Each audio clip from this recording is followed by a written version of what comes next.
Hello friends, আমার কিচেনে আপনাদের স্বাগত। আজকে আমি বাড়িতে কিভাবে বেশি দিনের জন্য টমেটোকে সংরক্ষণ করা যায় সেই রেসিপিটা আপনাদের সাথে শেয়ার করব। তবে দেরি না করে চলুন ভিডিওটা শুরু করি। এখানে আমি 500 গ্রাম মতো টমেটোকে ভালোভাবে ধুয়ে মুছে নিয়েছি। এগুলোকে আমি এবার একটা মিক্সির জারেতে দিয়ে ভালোভাবে এগুলোকে একটা পেস্ট মতো করে নিতে হবে। এগুলোকে এইভাবে আমি পেস্ট করে নিয়েছি। এখানে আমি একটা বড় ছাঁকনি নিয়ে নিয়েছি। এই ছাঁকনিতে এবার যে পেস্টটা করলাম আমি ওইটা ঢেলে দেব, দিয়ে ভালোভাবে আমি ছেঁকে নেব, যেন না দানা আর যেন না খোসাটা, টমেটোর ওপরের যে খোসাটা থাকে যেন না যায়। টমেটোর পেস্টটা আমি ভালোভাবে ছাঁকা হয়ে গেছে, এখানে আমি ছেঁকে নিয়েছি। দেখুন এভাবে দাবিয়ে দাবিয়ে একটু ছেঁকে নিতে হবে যেন দানাটা আর ওপরের খোসাটা যেন না যায়।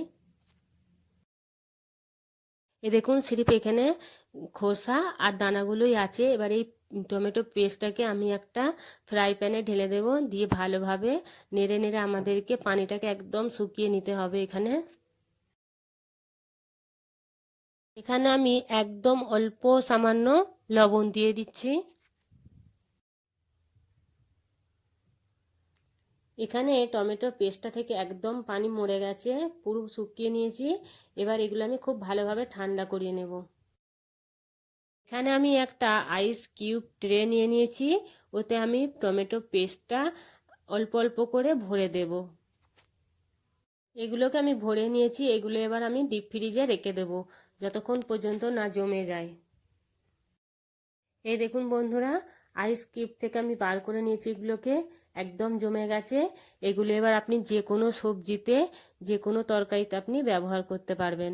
আর 4টে কিউব মানে একটা টমেটো হবে। তো আপনারা বাড়িতে একবার ট্রাই করে দেখতে পারেন।